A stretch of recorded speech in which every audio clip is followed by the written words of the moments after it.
it's kind of neat for me to teach this part of Ephesians chapter 4 because I thoroughly enjoy the verses before it and how that it works in the ministry of the church and the purpose of the church, and especially when we do studies in what we classically call ecclesiology, or the function and purpose and study of the church.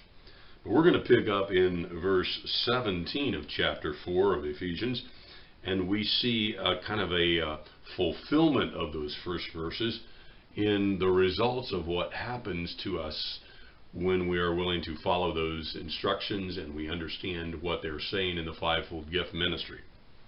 Verse 17, so this I say and affirm together with the Lord, that you walk no longer just as the Gentiles also walk, in the futility of their mind, being darkened in their understanding, excluded from the life of God because of their ignorance that is in them, because of the hardness of their heart.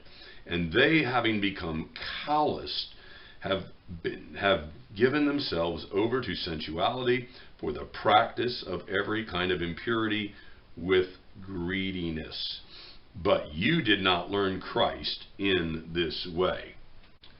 Well, we understand that the fivefold gift ministry that's listed earlier in the chapter is there for the edifying up of the body of Christ until we become mature. And when we become mature, this is what it starts to look like. He says we are not to live, we are not to walk, we're not to act and talk like those who have rejected the gospel. And we know he's talking about those who reject the gospel because he mentions that they are calloused. And that is of the heart. In other words, they have gotten so embedded into their sin that they no longer want to leave their sin. And we see this all over our nation today. And we see this in so much of the leadership, even in the church, where they get calloused in sin and they don't care what people think. They're in it because it's a business. They're in it because their parents were in it. They're in it for any number of reasons, for the money, which is fascinating to me on a good day. But some people will do anything for money and power and control of others. And it's real easy to do that in the church setting. But he says, we're not to live that way. We're not to act like that. We're not to be like those people who have rejected the gospel. And it's very clear here. He says that they've given themselves over to sensuality. Now that is not necessarily sexuality. When we see the word sensuality, it may include that. But sensuality is the five senses.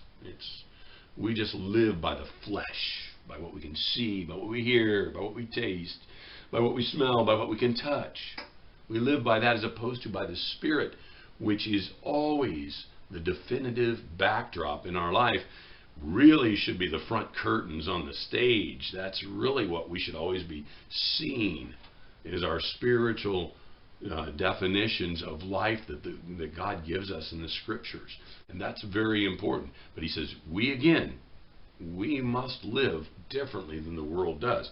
And that's one of the biggest problems in the church today, is we don't live differently.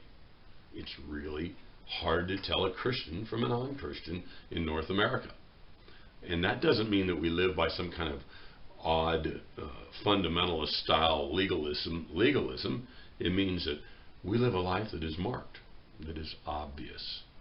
It's not obnoxious, it's obvious that we have a different way of living, and we are going to live by what God has told us to do and say and act and react, and we're going to live through the example and the model of Jesus Christ. And when we do that, our lives are obvious, and we will be known as Christians because of our love for one another, and because of our love for those around us, and because of the love of Christ being seen in our hearts.